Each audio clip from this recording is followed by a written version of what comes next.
Bonjour et bienvenue dans ce quatrième épisode de Je n'ai rien à vous dire.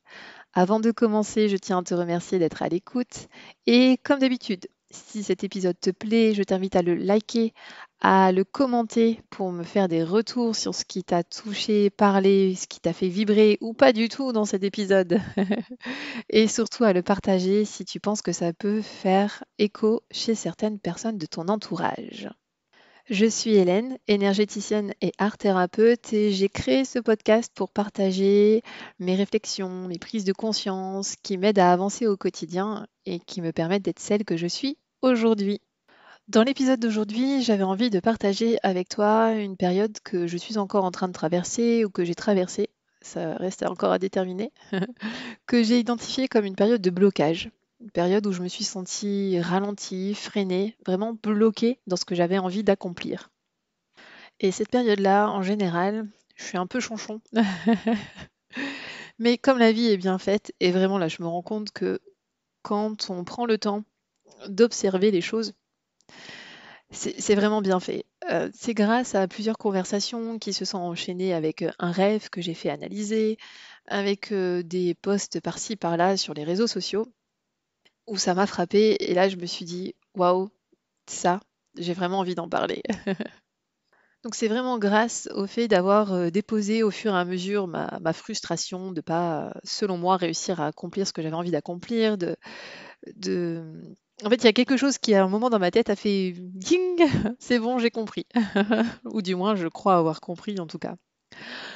Ce qui m'a sauté aux yeux, surtout, c'est comment je peux me considérer dans une période de blocage, alors qu'en fait, tout autour de moi est en mouvement. La vie est en perpétuel mouvement. Le mouvement, c'est la vie, en fait. Donc comment moi qui suis un être pleinement vivant, je pourrais me retrouver bloqué, freiné, ralenti éventuellement, mais bloqué? En fait, non. Et est-ce que toi, il y a des moments dans ta vie où tu as l'impression d'être bloqué, vraiment, où tu as l'impression de plus pouvoir avancer? Si ça résonne pour toi, je pense que cet épisode peut être important. Puisque tout est mouvement autour de moi, autour de nous, nous, en tant qu'êtres vivants, on ne peut pas être bloqué. Et cette notion de blocage, on l'entend très souvent. Et je suis très souvent en train de m'exprimer en me sentant bloquée. Doit y avoir un blocage à l'intérieur de moi. Bah, dans ce domaine-là, doit y avoir un nœud karmique ou je ne sais quoi qui fait que ça n'avance pas. Mais en fait, c'est faux. C'est faux. Pour moi, en tout cas. Comment on pourrait être bloqué alors que tout est en perpétuel mouvement? Et c'est ça que j'ai envie de partager dans cet épisode avec toi. Donc là, au fur et à mesure des conversations et des choses que j'ai pu lire, à chaque fois, je suis allée tirer sur un fil supplémentaire et enlever couche par couche ce qui était en train de se jouer pour moi, jusqu'à ce que j'identifie que j'étais en train de nourrir la croyance de je ne suis pas assez. Et c'est forcément en nourrissant cette croyance, en appuyant dessus, en me basant dessus, que forcément j'ai perçu être bloquée, être ralentie, être freinée. Évidemment, tant que je nourris cette croyance, qui est une fausse croyance, je vais attirer à moi les scénarios, les situations qui vont me permettre de valider cette croyance, puisque c'est comme ça qu'on fonctionne. Quand on croit quelque chose, on va vibrer avec, en lien avec cette croyance et on va attirer les scénarios qui vont venir confirmer cette croyance. Puisque j'étais dans le je ne suis pas assez, j'attire les situations qui viennent me confirmer que je ne suis pas assez. Je me suis donc demandé, mais alors, où est-ce que j'en suis? Si je ne suis pas bloquée, que tout est en mouvement et que pourtant je me sens freinée, ralentie, où est-ce que j'en suis? Et là encore, j'ai pas cherché bien loin, puisque tout est en mouvement, puisque la vie est un cycle qui se répète, l'image des 4 saisons est venue assez rapidement à mon esprit. À l'image des 4 saisons, pour moi, il y a 4 étapes qui mènent d'une prise de conscience à une autre. Entre deux prises de conscience, pour moi, il y a 4 phases, 4 saisons. Il y a pour moi la phase du printemps, la phase de l'éveil, ce moment où clic clac boum, hop, il y a quelque chose qui s'allume en nous, il y a une prise de conscience, il y a une envie, il y a quelque chose qui s'allume en fait en nous. À l'image du printemps où les bourgeons commencent à apparaître, où les fleurs commencent à sortir, où les animaux sortent d'hivernation et d'hibernation, où il y a où il y a quelque chose qui émerge, qui sort de terre, quelque chose qui se donne à voir. Pour moi, c'est ça. Quand on a une prise de conscience, quand il y a quelque chose qui vient nous faire tilt, c'est quelque chose qui est mis en lumière. Que ce soit là pour moi, d'identifier que j'étais dans cette croyance, je ne suis pas assez. Cette prise de conscience aussi que tout est en mouvement. Voilà, il y a quelque chose qui se passe, mais de manière plus concrète, ça peut être aussi, je vais prendre l'exemple de quelqu'un qui crée son entreprise. J'ai envie de créer cette entreprise, j'ai envie de ça, je n'ai pas envie de ça. Et voilà, il y a ce truc qui s'allume là, qui émerge en fait, comme au printemps. Euh, Puisque c'est bientôt aussi un événement majeur, les JO 2024, l'athlète qui se dit, moi j'ai envie d'y participer, voilà, il y a cette envie qui naît. Il y a ce truc qui jaillit au printemps, qui sort de terre et qui émerge et qui se donne à voir. Donc voilà, pour moi, le printemps, c'est l'éveil, la prise de conscience. Suite à cette prise de conscience, à cette envie qui émerge, à ce rêve qu'on a envie de réaliser ou cette identification de schéma répétitif, enfin voilà, pour moi, il y a l'été.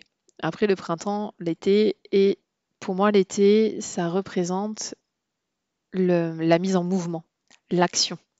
Cette énergie qui te pousse à, voilà, j'ai identifié ça, j'ai pris conscience de ça, j'ai envie de ça, comment je fais pour le matérialiser? Moi, si je reprends mon exemple de ma prise de conscience de je ne suis pas assez, comment je fais aujourd'hui pour ne plus nourrir cette croyance-là? Maintenant qu'elle est là, ok, elle revient régulièrement, c'est ok, c'est pour voir où j'en suis. Comment je fais pour aller la déconstruire encore un peu plus et en construire une autre en fait? Comment je fais pour aller construire cette idée et nourrir cette idée que je suis pleinement assez et que je suis suffisante? Ça vaut pour un projet. L'athlète qui veut aller au JO, il a cette idée d'aller au JO et d'être sélectionné pour les JO. Et ben forcément, se mettre en mouvement, se mettre en action en élaborant un programme d'entraînement qui lui permettra d'atteindre cet objectif. Si c'est la création d'une entreprise, bon, bah, maintenant que j'ai mon idée, que je sais ce que je veux et ce que je ne veux pas, comment maintenant je fais pour faire naître dans la matière cette entreprise? Pour moi, il y a ce passage du printemps à l'été il y a quelque chose qui émerge dans mon esprit, qui sort de moi, de l'intérieur de moi, mais maintenant, comment je fais en été pour que ça se voit dans la matière? Comment toutes les graines qui ont commencé à germer puissent s'épanouir, éclore au plein soleil, en pleine chaleur d'été? C'est ce qui se passe pour moi aussi dans nos étapes de vie, dans la vie de tous les jours. À partir du moment où j'ai identifié quelque chose, où j'ai quelque chose qui est porté à ma conscience, maintenant comment je fais pour le matérialiser, pour le concrétiser? Et une fois qu'on a eu ce feu intérieur, que tout s'est agité, que tout a remué, que le mouvement était intense, il y a une phase qui, pour moi, est un petit peu plus inconfortable. En tout cas, c'est ce que j'observe, puisque c'est plutôt dans les périodes dans lesquelles je suis là en ce moment, les deux suivantes. Et ça s'identifie aussi par le changement de saison ou quand on passe de l'été à l'automne, c'est généralement moins apprécié. Après, il y a des personnes qui adorent l'automne, hein. Mais dans mon entourage, en tout cas, les personnes sont plus favorables à l'été. Mais il y a cette période où ça ralentit un peu, où il y a un changement qui s'opère, où on a de moins en moins de lumière, même si on a les magnifiques couleurs d'automne qui apparaissent. Le temps est un peu plus gris. Il y a quelque chose qui nous pousse à ralentir, à observer que ce feu-là, cette énergie, ce dynamisme, cet élan ou cette agitation de l'été va commencer à ralentir, à diminuer. Donc on entre progressivement dans l'automne, que moi j'identifie comme une phase d'intégration. Et cette phase d'intégration, j'observe que j'ai un peu plus de mal à l'accueillir, que c'est plus inconfortable pour moi et que c'est dans cette période-là où je vais me juger, n'étant pas assez ou ne faisant pas assez. Ou puisque je ne suis pas en action ou un peu moins, il y a un problème, il y a un blocage. Sauf que si je m'associe à l'image de la nature et à son cycle naturel, dans une société où on nous pousse à aller à l'encontre du cycle naturel d'ailleurs, c'est une phase qui est tout à fait normale, qui fait partie du processus. Parce que toute cette étape de feu intérieur, de mouvement, d'action, de changement, il y a nécessité pour mon corps, pour mon esprit, pour toutes mes sphères d'intégrer tout ce qui s'est passé là, de la prise de conscience jusqu'à la mise en mouvement et jusqu'à maintenant. L'automne, ça permet à la nature de tout doucement tendre vers l'hiver et vers le repos. On a besoin, nous aussi, de ces mêmes étapes. Cette période d'intégration, si je pense à l'athlète qui a fait des changements de programme sportif pour être prêt pour les JO, son corps a dû s'adapter. Mais pour que ce soit efficace, il faut bien que le corps intègre ces moments de changement. Celui qui a créé son entreprise et qui a tout mis en place, ben, une fois que c'est mis en place, il faut voir comment ça tourne. Donc ça ralentit un petit peu dans les actions concrètes parce qu'il y a une espèce de routine qui se met en place. Si je reviens à ma prise de conscience de je ne suis pas assez, je suis soit allée voir des thérapeutes pour m'accompagner, je suis allée aussi faire opérer des changements surtout au niveau de mes croyances, dans ce que je peux nourrir au quotidien.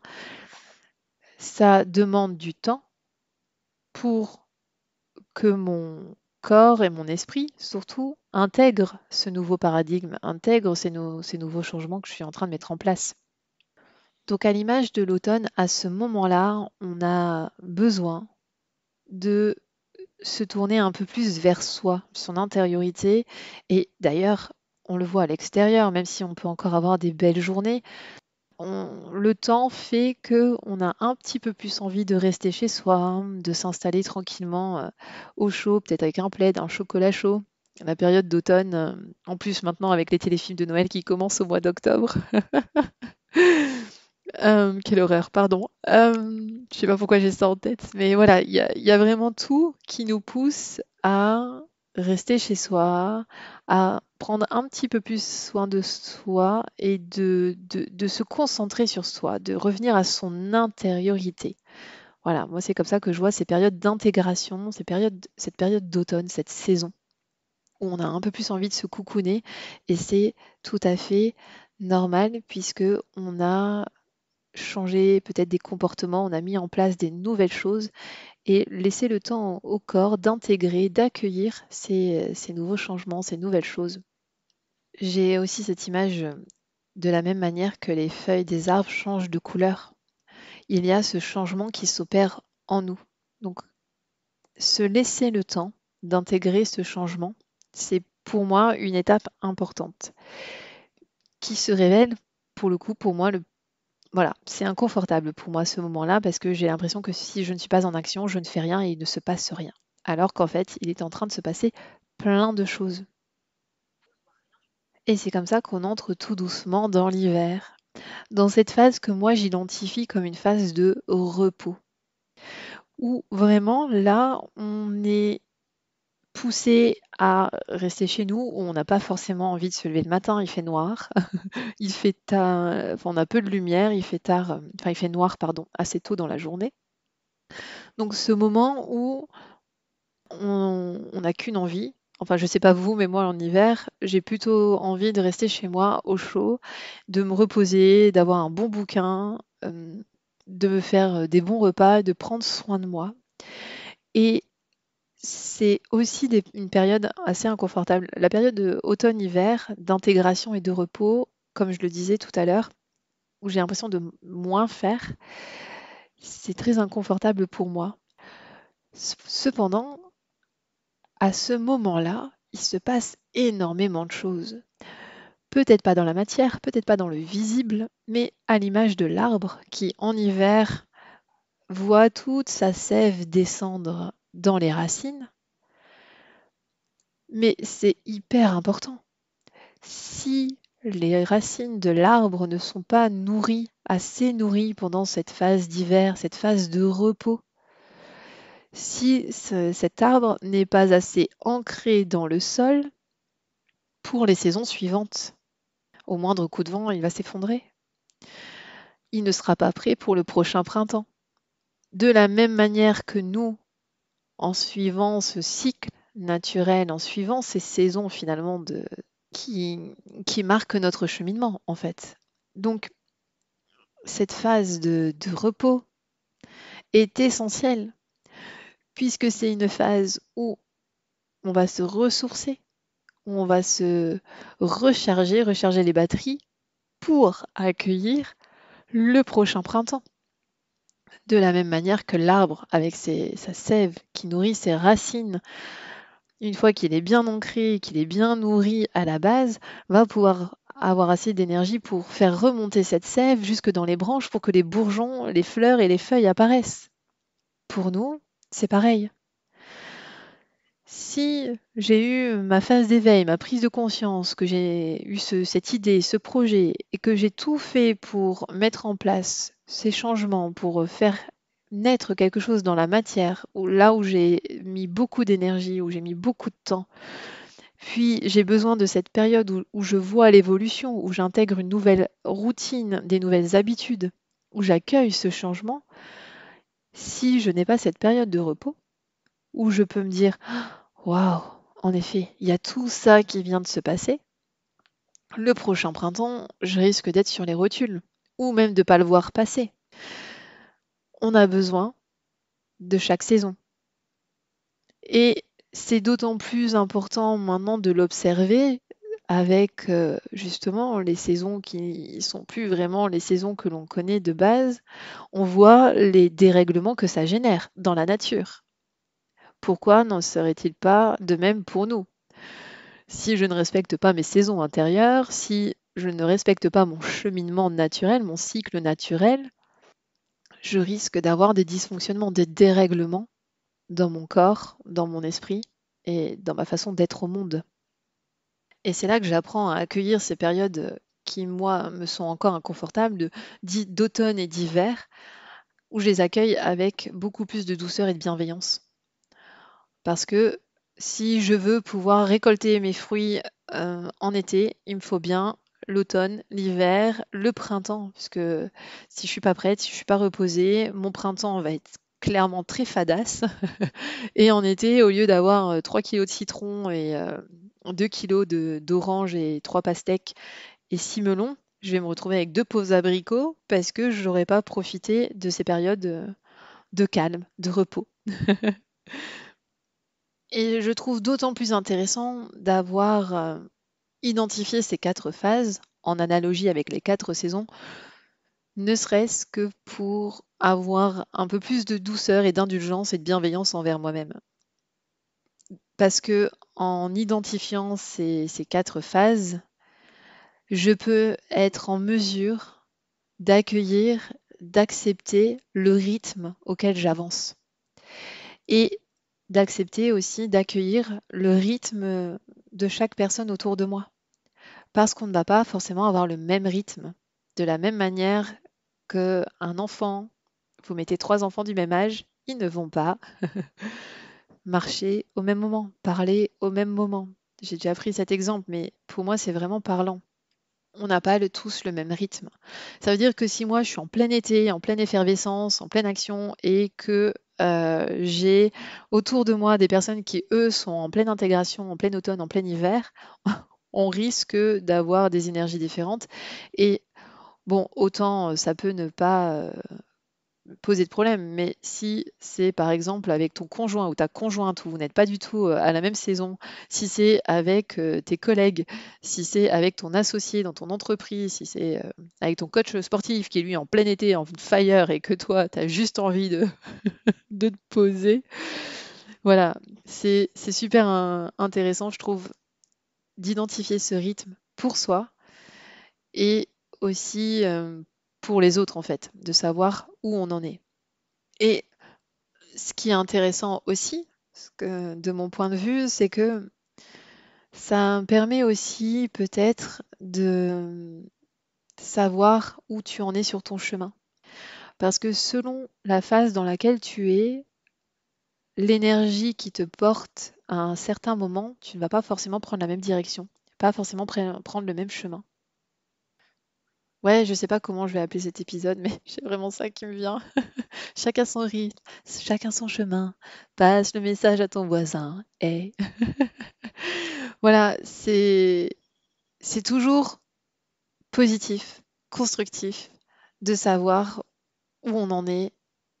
Et aussi, je reprends avec moi mes petites périodes qui sont plus inconfortables pour moi, donc automne-hiver, intégration, repos, de savoir, toi, dans quelle phase tu te sens le mieux. Est-ce qu'il y a une période qui est vraiment super confortable pour toi? Peut-être l'été qui est super confortable parce que tu adores être en action et que les moments où tu es au repos, c'est un peu plus compliqué comme moi. Hum, Alors, c'est aussi chouette de pouvoir aller interroger, tiens, pourquoi? Moi, à partir du moment où j'ai commencé à constater ça, c'est assez évident pour moi de savoir que je suis dans des périodes d'inconfort, dans les périodes où je fais moins, parce que j'ai été élevée comme ça. Il fallait tout le temps faire. C'était en action en permanence. Pas de temps de repos, pas le droit d'être malade, surtout pas dire qu'on n'a pas envie. C'est tout le temps, tout le temps, tout le temps en action. En gros, pour être aimé, il fallait que je fasse. Et j'ai plein d'exemples, hein, mais ce serait peut-être trop long d'en parler dans cet épisode-là. Mais j'ai construit mon identité sur pour être aimé, il faut que je fasse. Et je déconstruis ça au fur et à mesure. Sauf que en déconstruisant le faire, je touche un petit peu plus à l'être. Et comme l'être a aussi été, enfin, j'ai dû faire pour être aimé, parce qu'en étant, c'était pas suffisant. Là, je viens de plus en plus apprendre à être au monde et à être moi, pleinement moi. Et peut-être à maintenant, une fois que j'ai déconstruit le je ne fais pas assez, enfin, pas totalement, mais en grande partie, je suis un petit peu plus à l'aise avec l'idée de moins faire parce que j'accueille vraiment avec beaucoup plus de douceur les périodes d'intégration et de repos où il y a moins à faire et plus à être. Mais comme en étant enfant, l'être n'avait pas du tout sa place, je suis aussi en train d'aller creuser à ce niveau-là et à toucher des couches un petit peu plus profondes de mon intériorité je suis allée en train de toucher aux bases sur lesquelles je me suis construite.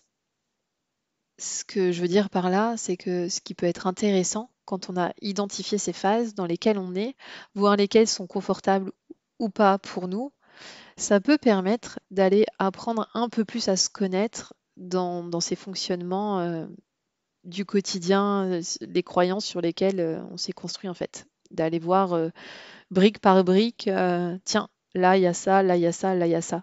C'est en identifiant son rythme, ça permet de voir où on en est sur le chemin dans la vie de tous les jours, mais aussi sur son chemin d'éveil de conscience, en fait, sur son chemin, 1, 2, 3, sur son chemin personnel. Bon, puisque je commence à bafouiller, l'épisode va s'arrêter, mais avant, je te laisse avec un petit exercice pratique. J'ai envie de te proposer un exercice pratique créatif aujourd'hui. Donc, si tu peux, prends au minimum une feuille A4. Si tu as une feuille A3, c'est encore mieux, mais vraiment, te prends pas la tête. Fais avec ce qu'il y a, sauf le post-it, oublie, ça va être beaucoup trop petit. Donc, au moins la feuille A4 et de plier cette feuille, histoire, enfin 2 fois, donc une fois dans la longueur, une fois dans la largeur, histoire que quand tu la déplies, tu identifies grâce aux pliures 4 cases. Et une fois que tu as fait ce pliage et que tu as ta feuille devant toi, je vais t'inviter à réunir le matériel dont tu as envie pour crayon de couleur, peinture, euh, aquarelle, craie grasse, pastel, ce que tu as, des feutres, ce que tu as. Et avant de commencer, de prendre un temps pour te poser et te connecter à ta respiration. Être conscient, consciente de tes inspirations, de tes expirations. Vraiment, prends un temps pour te connecter à toi, à ton rythme. Et une fois que tu te sens prêt ou prête à commencer, je vais t'inviter à tracer un arbre de la façon dont il te vient. Le but, c'est pas de représenter quelque chose qui soit digne d'exposer aux beaux-arts, c'est vraiment, voilà, tu représentes un arbre de manière à ce qu'il occupe les 4 cases. Représente-le comme il vient, voilà, sans trop te poser de questions, comme il vient. Et une fois que c'est fait, une fois que tu as représenté cet arbre et qu'il occupe les 4 cases, je vais t'inviter à en choisir une, celle qui t'appelle, peu importe laquelle, tu te places sur cette case-là. Et cette case-là, ce sera ton printemps. Dans cet espace du printemps, je vais t'inviter à y mettre, alors, par symbole, par dessin, par écrit, la façon dont ça vient le plus spontanément possible, mais de tracer dans cet espace soit la dernière prise de conscience que tu as eue, le dernier projet qui a émergé dont tu as envie, ou alors la situation ou même le domaine où tu as l'impression, où tu te perçois comme bloqué, comme étant ralenti. Une fois que c'est fait, tu te situes dans la case suivante, donc dans l'ordre, dans le sens des aiguilles d'une montre. Par exemple, si tu as pris la case en haut à droite, tu continues avec la case en bas à droite. Cette case représente ton été. Dans cet espace de l'été, tu vas représenter, symboles, dessins ou écrire les actions que tu as mises en place ou que tu vas mettre en place, ce que tu comptes faire, comment tu comptes te mettre en mouvement par rapport à ton idée, ta prise de conscience, la situation qui te pose problème ou le domaine dans lequel tu te sens bloqué ou la relation, j'en sais rien. Mais concrètement, qu'est-ce que tu peux faire? Ou qu'est-ce que tu as déjà fait? Qu'est-ce qu'il te reste encore à faire? Dans cette étape de l'été, c'est de représenter ce que tu as déjà fait, ce que tu aimerais faire par rapport, à ton printemps, que ce soit l'achat, d'une maison, que ce soit, un partenariat, que ce soit une relation, que ce soit un projet, une idée, une prise de conscience, quelque chose que voilà, qui vient te chatouiller, au contraire, quelque chose qui te donne de l'élan. Mais comment tu te situes par rapport aux actions concrètes vis-à-vis de ton printemps, en fait, de ce qui a émergé dans ton printemps? Cette phase va te permettre aussi de voir si, le timing en fait, est-ce qu'il y a des choses que tu peux faire maintenant ou qui ont été faites maintenant, des choses qui doivent être, reportées ou est-ce que ça dépend uniquement de toi? Ou est-ce que ça dépend aussi de d'une ou plusieurs personnes, autour de toi? Et une fois que tu es au clair avec, ce qui se passe, dans ton espace de l'été, maintenant tu passes à la case suivante, donc toujours dans le sens des aiguilles d'une montre, pour arriver à l'espace de l'automne. Et toujours dans cette case représentée par le dessin, l'écriture, le symbole, ce qui devient le plus spontanément possible.